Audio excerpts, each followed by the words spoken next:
En esta construcción autosustentable llamada Nave Tierra funciona una escuela pública que mantiene una temperatura regular en todas sus aulas a lo largo de todo el año.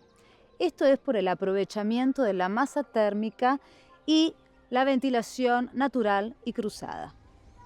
El aire ingresa por la parte posterior del edificio, atravesando la masa de tierra que cambia su temperatura antes de ingresar a la nave.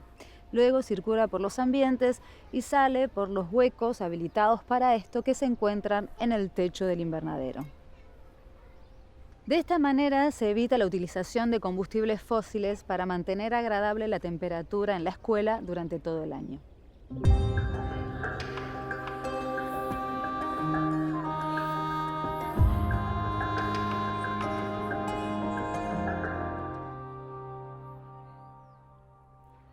Cada año aumenta la contaminación del aire, superando los registros del año anterior. Sin medidas eficaces, los efectos serán nefastos para la vida en la Tierra. La crisis ambiental avanza a gran escala, provocando sequías, aumento de la temperatura y crecimiento del nivel del mar. Es vital saber en qué consiste la contaminación del aire y cuánto afecta a la atmósfera para poder revertirlo.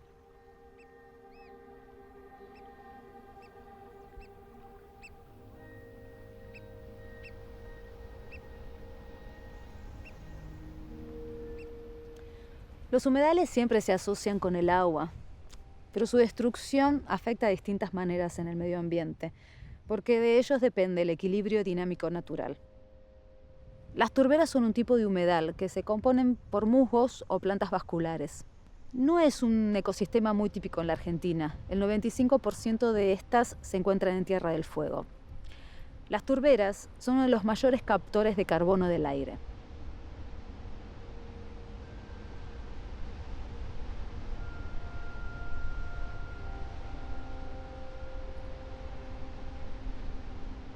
Hace aproximadamente unos 12.000 años, cuando los glaciares retrocedieron, se formaron lagos con lecho impermeable por el material arcilloso que fueron depositando los glaciares y con poca capacidad de drenaje.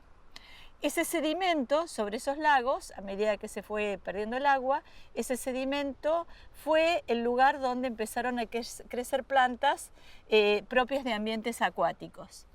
Esas plantas empezaron a morir y sobre esas plantas fueron creciendo otras plantas a través de miles de años hasta llegar a lo que encontramos hoy, que es el musgo sphagnum que podemos ver aquí.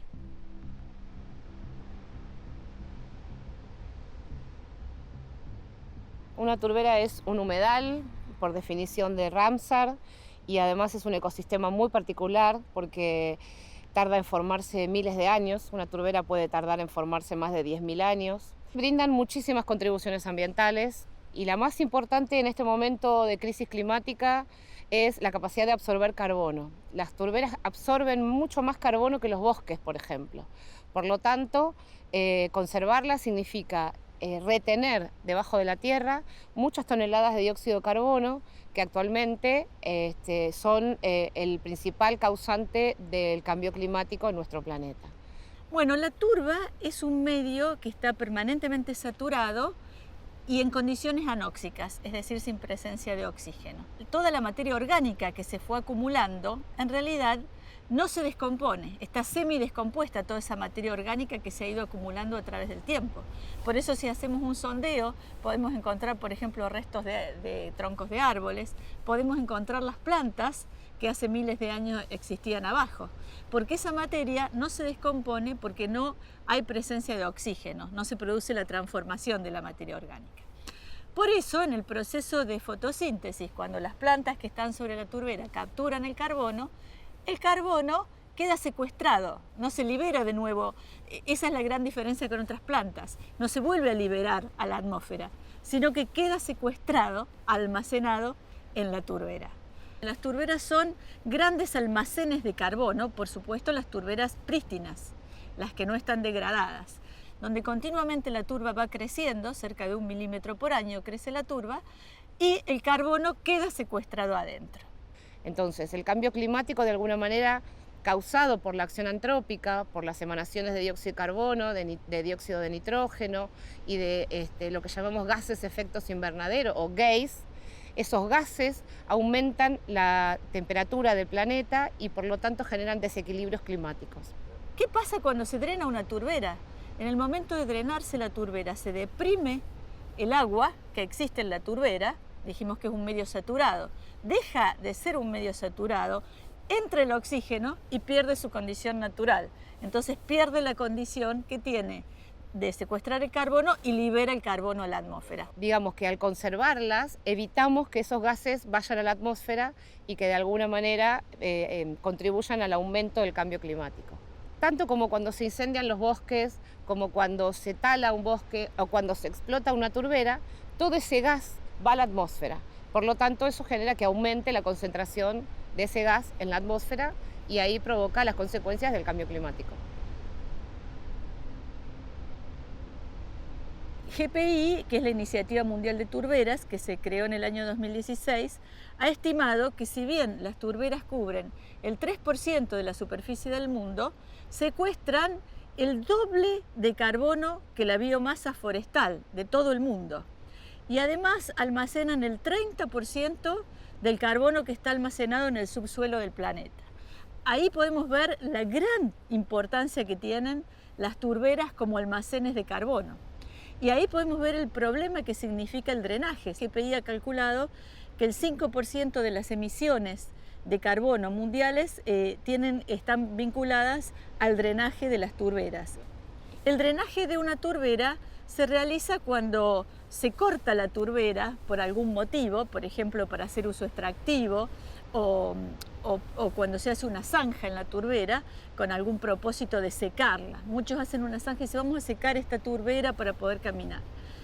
Al hacer una zanja y cambiar las condiciones hidrológicas, se deprime el agua existente en la turbera y allí es donde entra el oxígeno y cambia la condición natural, que es la que le permite secuestrar el carbono.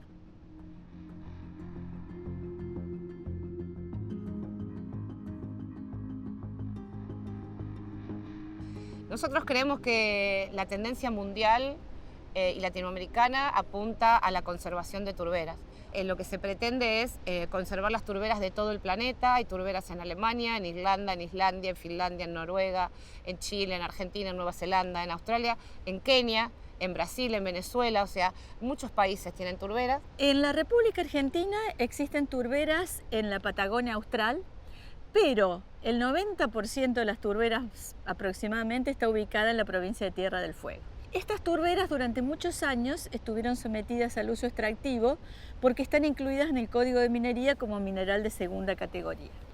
Bueno, hace unos 20 años atrás se empezó a pensar en la necesidad de proteger estos humedales porque la Convención Ramsar los incluye entre los humedales. Y en nuestro país los tratados tienen jerarquía superior a las leyes. Entonces las turberas son minerales, pero primero son humedales. Así que en la provincia dijimos, bueno, ¿cómo podemos solucionar esto? A través de planificar, promover el uso racional.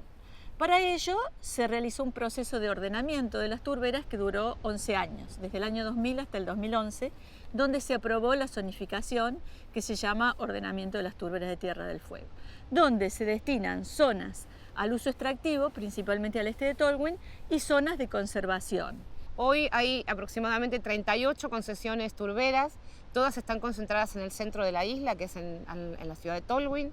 Lo que se extrae hoy de las turberas se utiliza para floricultura y para sustrato de jardinería. O sea, no es un insumo de primera necesidad. Como siempre nosotros decimos, no estamos salvando de hambre al mundo explotando nuestras turberas. Entonces creemos que es una actividad que debería reconvertirse. Creemos que hoy el turismo en una turbera puede llegar a dejar muchos más dividendos que la explotación turbera y dejar mayor cantidad de derrame en la economía de la comunidad. Las turberas no se pueden restaurar. Las turberas son el vestigio del paso de glaciares que pasaron por acá. De hecho, en esta turbera que estamos viendo pasó un glaciar hace 10.000 años y no va a volver a pasar otro glaciar como para formar una turbera. Entonces, las turberas, así como cualquier recurso no renovable, no se restaura. No es posible volver a crear este ecosistema Por lo tanto, creemos que Argentina tiene que tomar una decisión, así como está discutiendo la ley de humedales a nivel nacional. Las turberas son humedales declaradas por la Convención de Ramsar, de la cual Argentina es parte firmante, y por lo tanto tiene que incluir las turberas en su conservación cuando apruebe la ley de humedales.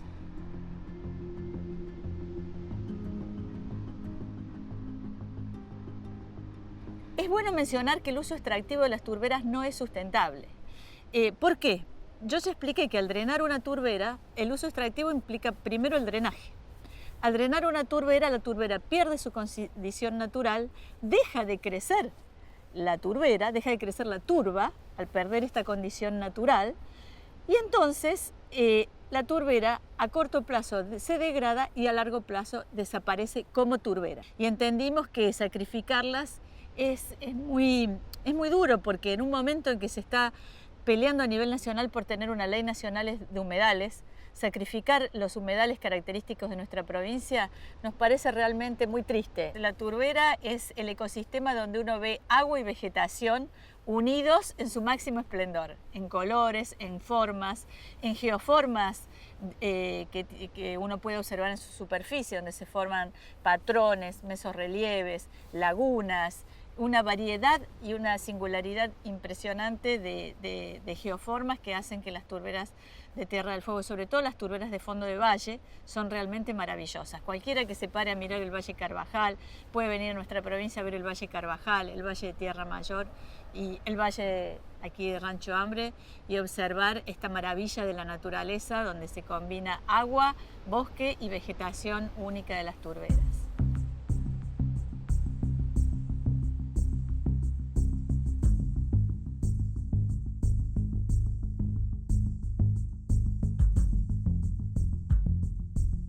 Aves, peces, reptiles, mamíferos, anfibios están en riesgo constante.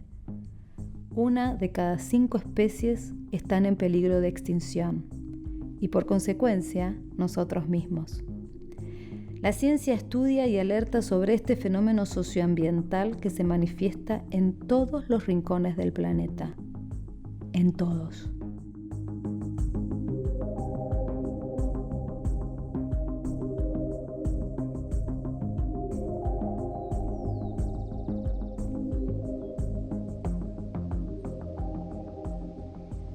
La preservación de las costas de Avellaneda y Quilmes son muy importantes porque forman parte de un corredor biológico que comprende esta zona de costa hasta Espeleta, pero después más al sur tenemos algunas reservas que ya están declaradas y están implementadas, como la de Pereira o el Parque Costero del Sur mucho más al sur, o más al norte tenemos Costanera Sur y el Predelta, el Delta del Río de la Plata. Entonces, toda esa zona lo que permite es que haya un flujo de fauna y que las poblaciones de esos individuos sean más ricos genéticamente y haya más diversidad ecológica.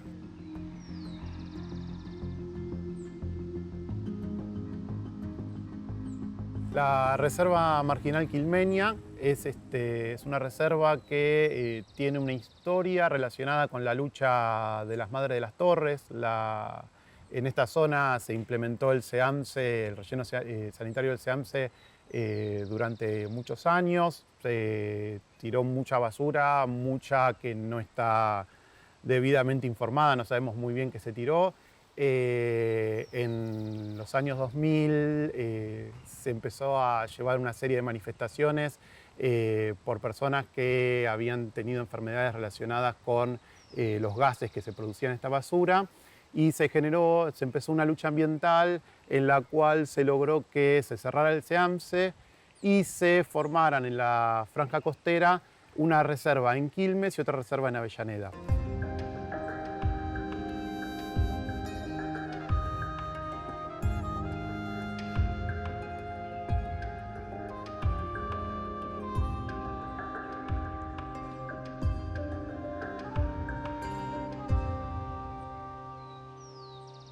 En nuestro caso, además de observar aves, nos dedicamos a la educación ambiental, hacemos algunos relevamientos de aves, publicamos artículos científicos. En nuestro COA usamos la observación de aves como excusa para hablar de educación ambiental. En general, cuando hacemos una salida de observación de aves, también hablamos de los vínculos ecológicos que hay entre las aves y la vegetación. Terminamos observando hongos, insectos. El lugar donde desarrollamos nuestra actividad es la costa del Río de la Plata de los municipios de Avellaneda y Quilmes.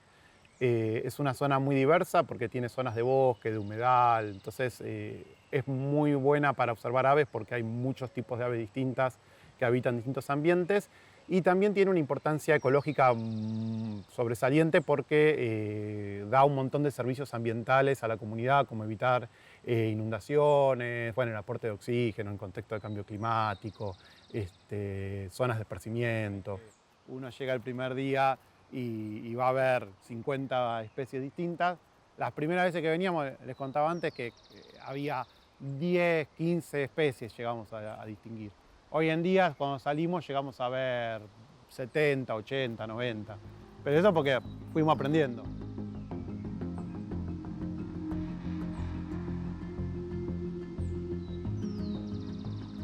Una de las maneras de ver la importancia que tiene el lugar, yo siendo de Lanús, vengo hasta Bernal, empecé a venir a Bernal porque era uno de los pocos lugares que daban con espacios verdes. En Lanús los perdimos completamente y hoy en día apenas hay plazas, muy pocas plazas, y un ambiente como este, donde por ejemplo hacer una actividad como la observación de aves, es prácticamente imposible.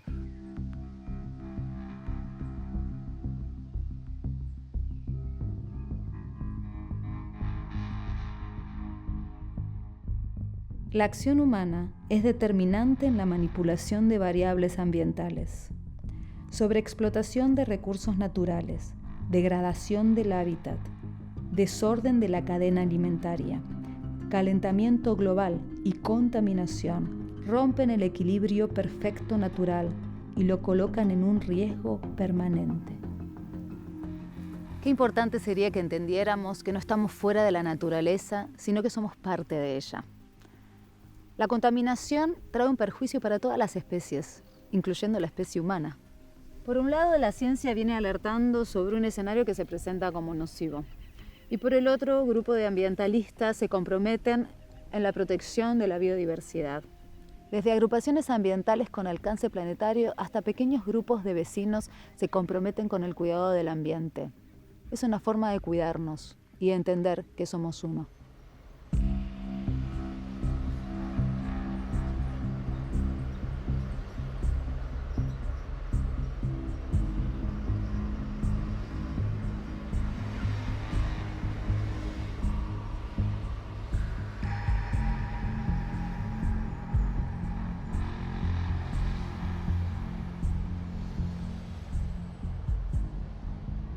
Bueno, este predio era un lugar muy lindo, muy hermoso.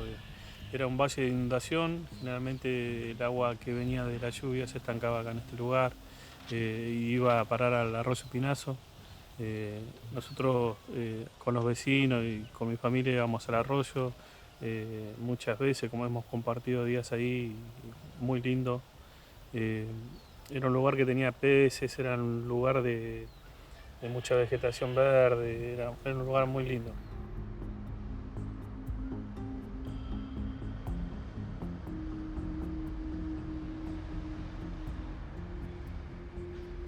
Todo este lugar, antes que se instale el basural, era un espacio verde donde venían los chicos a jugar.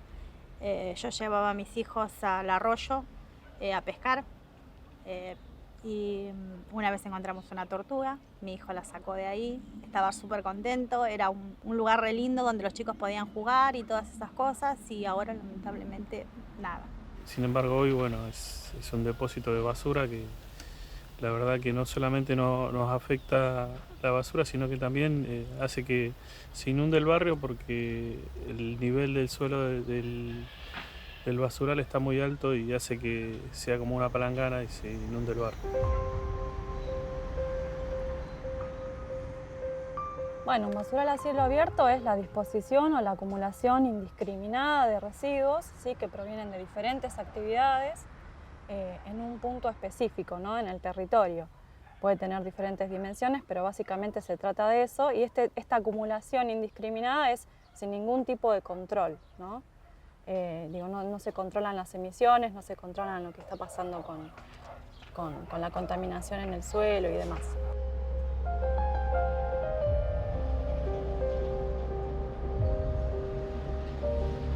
Las causas por las cuales se pueden originar los basurales a cielo abierto son diversas. Para mencionar algunas, principalmente podemos estar hablando de un tema económico, porque en general acá en la Argentina los municipios son los que se tienen que hacer responsables de la disposición de los residuos, esto es, llevarlos al relleno sanitario y pagar por la disposición por cada kilo de residuo que allí se dispone.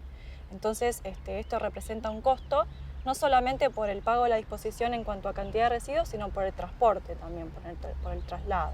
El relleno sanitario, a diferencia de un basural a cielo abierto, lo que tiene es que se toman las medidas de seguridad para evitar justamente la contaminación. Por un lado, se colocan membranas de impermeabilización para separar, digamos, los residuos del suelo y así evitar la contaminación del suelo, pero además de ello, la basura se tritura para disminuir el volumen, se va mezclando con capas de suelo, pero además consiste, digamos, en la construcción, en lo que es una red de tuberías o cañerías que van recolectando, por un lado, los líquidos lixiviados para ser tratados en otro espacio y por otro lado también la recolección de los gases que se van emitiendo, productos de la descomposición de la fracción que se puede degradar. Los basurales a cielo abierto se terminan ubicando en las zonas de periferia o en las márgenes de los municipios, en general en zonas que son los límites con otros municipios. Esto genera conflictos también, justamente por ser zonas de límite y zonas marginales. También entran algunos otros actores que pueden tener un rol importante, como por ejemplo los carreros, que son personas particulares que recolectan la basura en aquellos espacios en donde la recolección formal no está llegando, que terminan arrojando en el basural la basura que ellos recolectan. También en algunos casos puede haber una influencia de lo que son las empresas o las industrias que también para abaratar costos terminan aportando sus residuos en estos espacios. Y es muy difícil vivir enfrente del basural. Primero por los olores, los humos, a veces yo tengo que cerrar puertas, ventanas, ni así tampoco porque también se filtra el humo por abajo de las puertas, no se puede respirar, los olores porque tiran animales muertos, o sea, tiran de todo. Y con el humo, vos fíjate que lavas la ropa, la colgás, la tenés que levantar, entrarla, cuando pasa el humo sacar a colgarla otra vez de vuelta y si no lavarla porque a veces viene todo el humo muchísimo y se impregna todo en la ropa, así que tenés que hacer el trabajo otra vez de vuelta. Y vivir cerca de un basural la verdad que es bastante problemático, nos afectan en distintos niveles y en muchas cosas, como por ejemplo la tierra, el aire y el agua, haciendo más hincapié en el humo. Sobre todo los días que hay muchas quemas, la verdad que a veces se ven columnas de humo negro, la verdad que son muy contaminantes, que también tenemos que andar durmiendo con las ventanas cerradas. Entre los impactos que podemos mencionar tenemos a posible contaminación del suelo, porque como sabemos una fracción de los residuos se puede descomponer, se puede degradar. Esto genera, por un lado, líquidos lixiviados que pueden percolar o infiltrar hacia el suelo, pudiendo llegar a la napa o no, dependiendo de las condiciones de la altura o la profundidad en la que esté la napa, por ejemplo.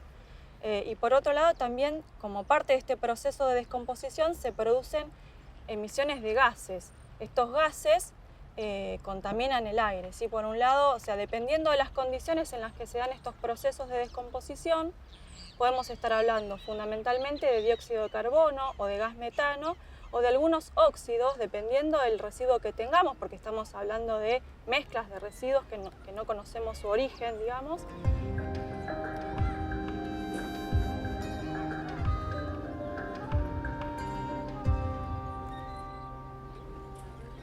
También hemos tenido gente que ha tenido erupciones y granos que vienen derivados de toda esta contaminación.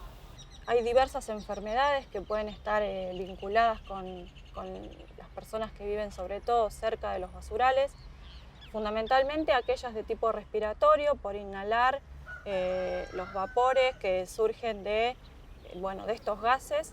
Un proceso común que se da habitualmente asociado a la presencia de basurales es la incineración o la quema, ¿sí? Originada por distintos actores, pero esto representa un crecimiento en el peligro o en la contaminación. ¿Por qué? Porque muchas veces ocurre que el residuo que estamos quemando genera emisiones de compuestos que terminan siendo más tóxicos de lo que estábamos quemando originalmente. Entonces, la población que vive alrededor está expuesta a estos vapores, a estos gases, entonces las enfermedades que pueden contraer vinculado con esto pueden ser de tipo respiratorio, también de tipo cutáneo o por piel, y dependiendo de las condiciones particulares de cada lugar, también pueden llegar a ser vinculadas con el agua, por ejemplo, si se llegó a contaminar la napa y la población ingiere agua de pozo.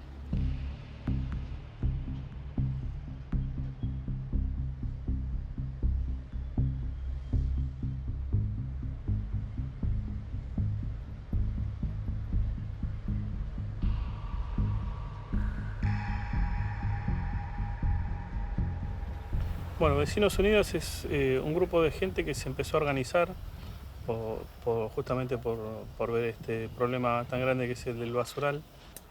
Nos basamos en reunirnos y empezar a tirar ideas como para resolver o tratar de aminorar o visibilizar el problema que tenemos tan grande.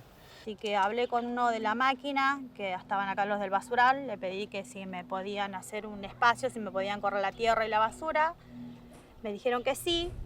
Y bueno, con mi marido, con mi familia, empezamos a limpiar, a sacar toda la basura, a limpiarlo de a poco y comprar los juegos, ponerlos de a poquito, armar con ruedas también, para que ellos tengan para jugar. El mantenimiento, lo hacemos entre todos, la familia, vecinos también a veces, pero casi siempre la familia. Mi hermano corta el pasto, arreglamos algunos juegos cuando podemos.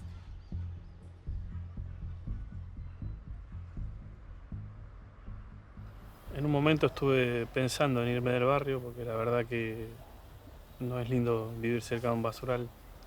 Pero la verdad es que yo tengo toda mi familia acá en el basural y soy un tipo muy de familia y justamente en ese tiempo era cuando estaba por nacer mi hija y me gustaría que mi hija se críe cerca de los abuelos más que nada. Entonces por ese motivo decidí quedarme en el barrio y empezar a pelear para que esto cambie. Me gustaría que el basural lo cierren, que hagan un espacio verde, como era antes, pero por ahí un poco mejor, con un corredor, algo saludable para los chicos, que hay muchos chicos y la verdad que estaría muy bueno eso, en vez de toda la contaminación que hay ahora.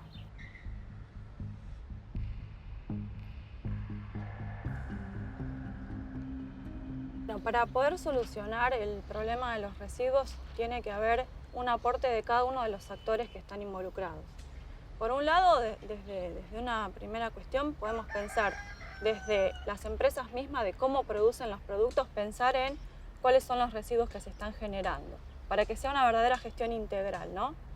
Por otro lado, los estados y los municipios deberían invertir primero en la concientización y en la educación ambiental en términos de los residuos. ¿Por qué es importante separar en casa? Porque de esta manera un volumen importante de los residuos pueden desviarse del circuito actual para poder ser reutilizados o reciclados.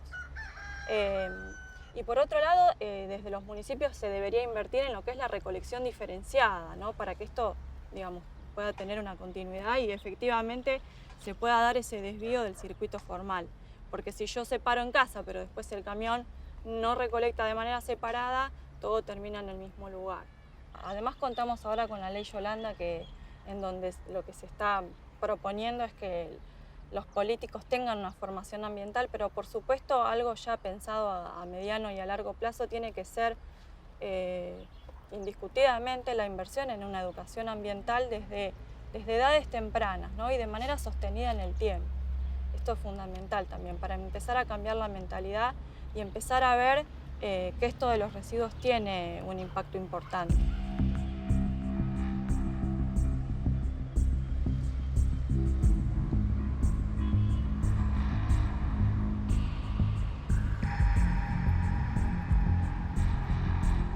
La contaminación atenta contra la comunidad.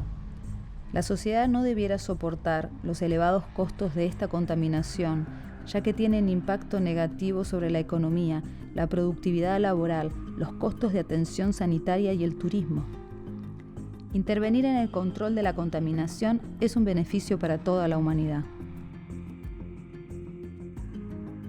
La mala calidad del aire plantea un problema en el contexto del desarrollo sostenible, en particular en las ciudades y las zonas urbanas de los países en desarrollo.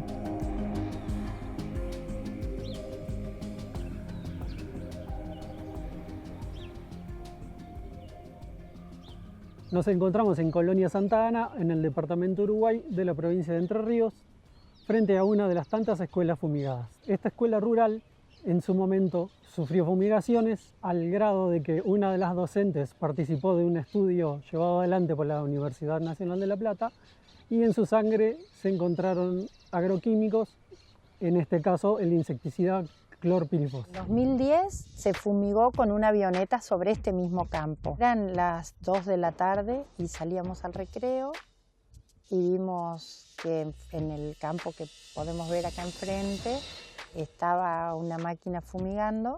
Entonces el viento estaba para el lado de la escuela, empezamos a sentir, además del olor muy fuerte, una especie de ácido que caía en la piel. Inmediatamente llevé los nenes al aula con la otra señorita y me vine hasta acá gritando con los brazos, haciéndole señas al aplicador que deje de hacerlo.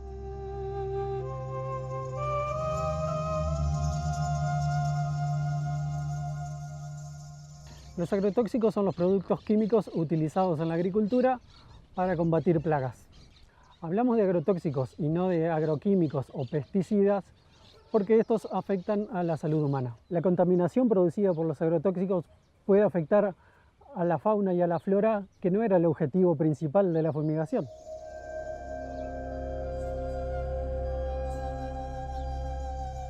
Los estudios internacionales han encontrado una relación directa entre las fumigaciones y malformaciones congénitas, casos de cáncer, afectaciones al genoma humano, o sea, afectaciones a los cromosomas.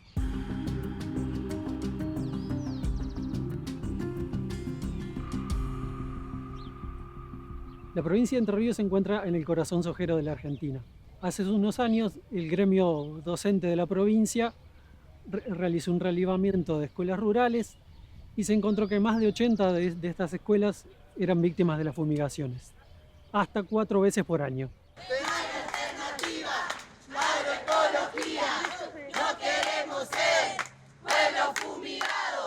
Los chicos dijeron lo que vieron. Vieron un avión que estaba fumigando y que ellos sintieron dolores de panza, que sintieron mareos, que sintieron retorcijones de pancita, que les dolían los ojitos y eso.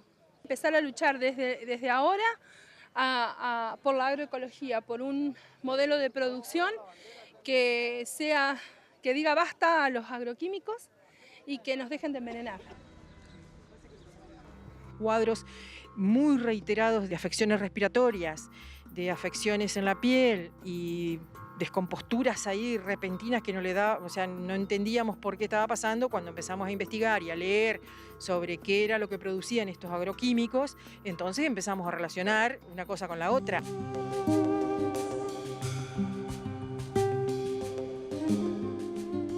Los agrotóxicos que se utilizan en la agricultura son aplicados fumigándose sobre los campos mediante fumigación aérea o aplicación terrestre, con los llamados mosquitos, que son máquinas autopropulsadas.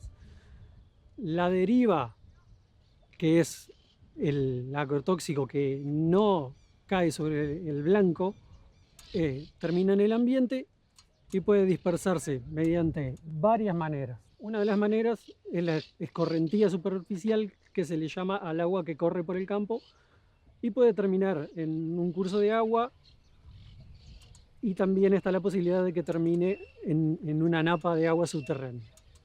El fragmento del agrotóxico pulverizado que no llega a su blanco termina en el aire por las propias gotas de manera gaseosa.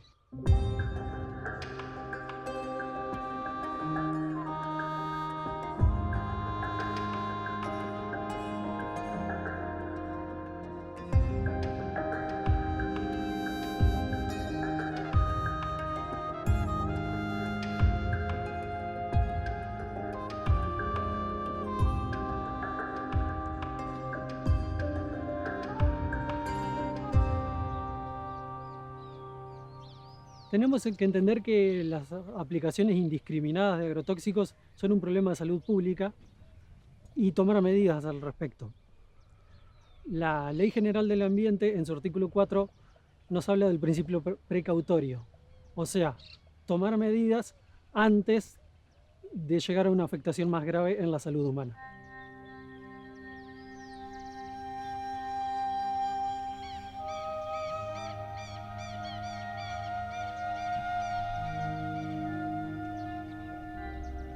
La contaminación atmosférica es un problema con consecuencias a futuro. El número de muertes ocasionadas por la contaminación del aire en espacios abiertos va a incrementarse más del 50% antes del 2050. Los problemas sanitarios que ocasiona la contaminación del aire son profundos y el daño en la salud de los pueblos irreversible.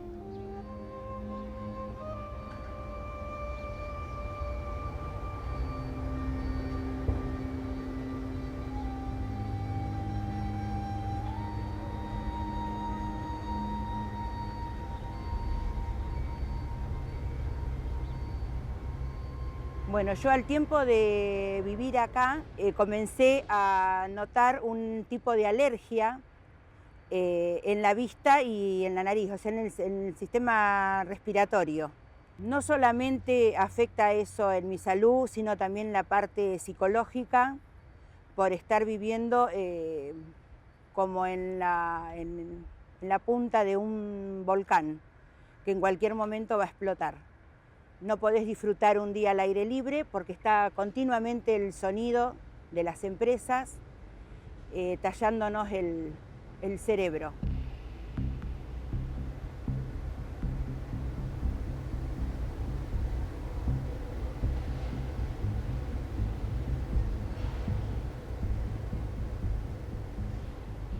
Al principio cuando vine me asustaba de noche porque el ruido era tan fuerte que yo había dejado una escalerita en el patio y me subí a la escalerita para ver qué pasaba, cómo estaba la llama.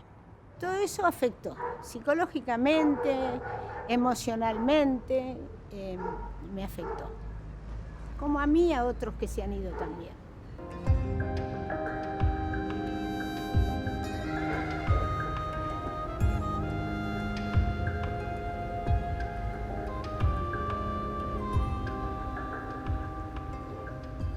Bueno, este polo petroquímico es el más grande de Argentina. El proyecto de creación de este complejo industrial emergió hacia la década de los 70, bueno, entrando en funcionamiento entre el año 81-86 y posteriormente durante los años 90 este complejo atravesó una gran transformación que implicó su total privatización en manos de grandes corporaciones transnacionales. Y en ese sentido, bueno, implicó una extranjerización de este complejo y al mismo tiempo un momento en el cual el volumen de producción se amplió enormemente.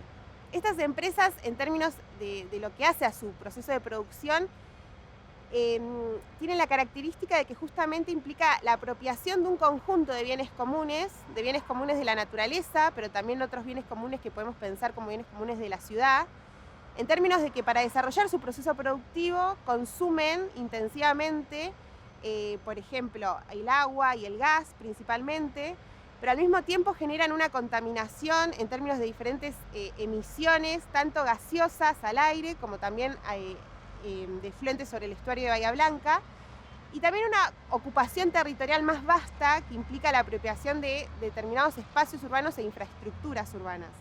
Nos dormimos con la incertidumbre de saber o pensar si mañana voy a estar viva, si mis hijos van a estar bien, mis nietos que viven acá también en Ingeniero White.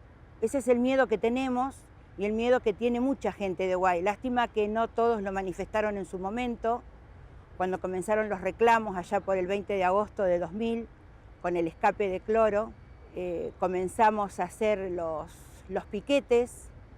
Me acuerdo, los chicos eran chiquitos, hoy ya son hombres, los que nos acompañaban, pero no sirvió de mucho, ya que se siguieron instalando empresas y empresas tras empresas, cada vez más contaminación, más ruido, más olores. Me fui por una situación muy fea que nos tocó vivir a todos los huitenses, que fue el escape de cloro, que hizo que nos pusiésemos a pensar qué estábamos haciendo acá y qué nos podía pasar. Bueno, el 20 de agosto de 2000 era el cumpleaños número 1 de mi nieto. Mi marido se levanta y va por la avenida San Martín, Paraguay, para el centro, y mira por el espejito y ve una nube naranja y amarilla. Faltaban algunos minutos para las 10 de la mañana.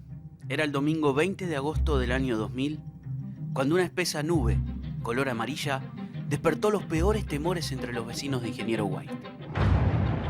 El escape en la planta de Solvay Indupa se produjo por una rotura en un caño que conectaba las celdas donde se elaboraba el cloro con la planta de monómeros vinílicos. Según informaron las autoridades de la empresa, la pérdida fue controlada en 5 minutos. Sin embargo, las altas concentraciones de cloro que escaparon siguieron saliendo hacia la atmósfera durante unas 2 horas.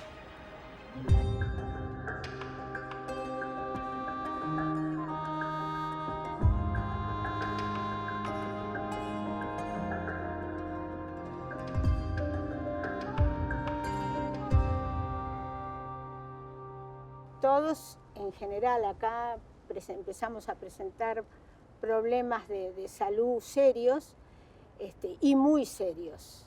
Los serios serían los bronquios, la piel, y los muy serios ya pasamos a las enfermedades graves. Se hizo un censo de salud y salió muy elevado el porcentaje de abortos espontáneos en la localidad y en Villa Rosas, y la cantidad de broncoespasmos que hay también en la población. Por ejemplo, ella decía que más o menos en una cuadra de 6, 7 familias, 4 o 5 tienen problemas respiratorios. Mucho problema de asma, los chicos están medicados con el PAF.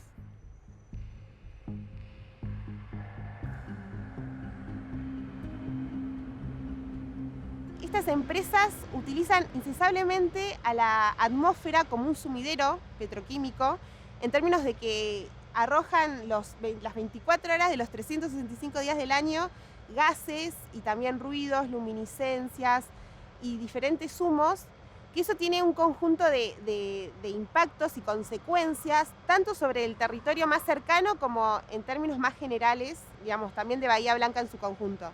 Acá en Ingeniero White esos impactos adquieren un carácter como más territorializado, en términos de que acá, en esta área, en esta zona urbana más cercana, es donde esos olores, esos humos, esos ruidos se pueden ver, escuchar, oler, y que en ese sentido todo eso constituye una fuente de sufrimiento ambiental cotidiano para la gente que vive acá. Sí hay una realidad que es la que vemos, la que oímos y la que nos cuentan los propios vecinos, y que ese impacto sobre la salud ahí ya no se reduciría a Ingeniero White, sino que tendría que ver más con todos los habitantes de Bahía Blanca.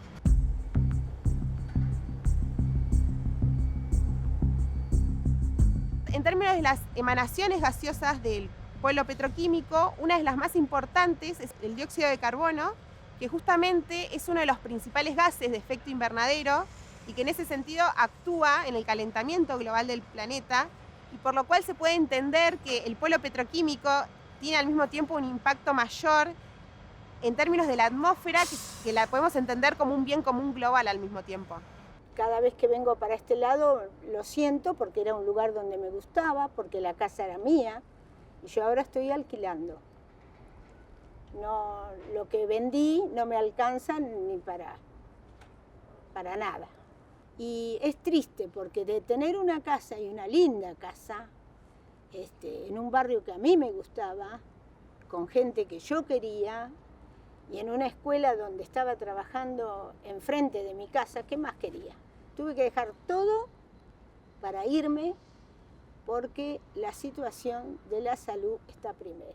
Mi sueño es cobrar el juicio y poder irme de acá, porque yo ya no puedo vivir más acá. Es miedo, es angustia, es estar continuamente con ese ruido, con los olores.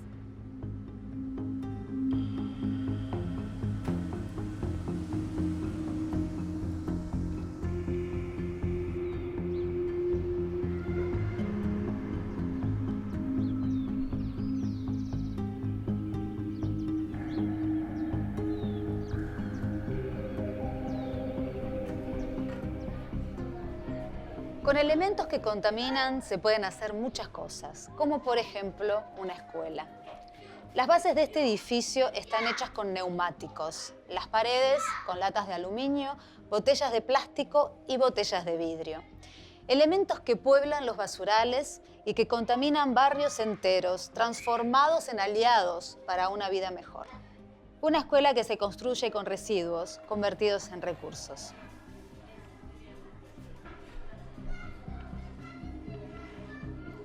Estamos frente a una contaminación invisible que de modo imperceptible va afectando nuestra salud. Peor aún es cuando se convive con la degradación ambiental. La toxicidad se hace visible, se huele, se respira.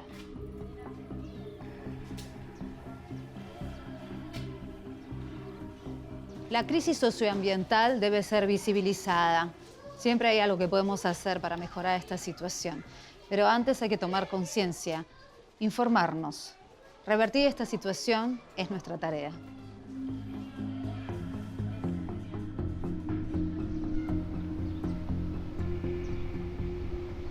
Tierra quebrada, transitar de los pies cansados, fondo del alma. Son tus ojos claros, poema y luz, y del rocío se formó tu canto y el mío.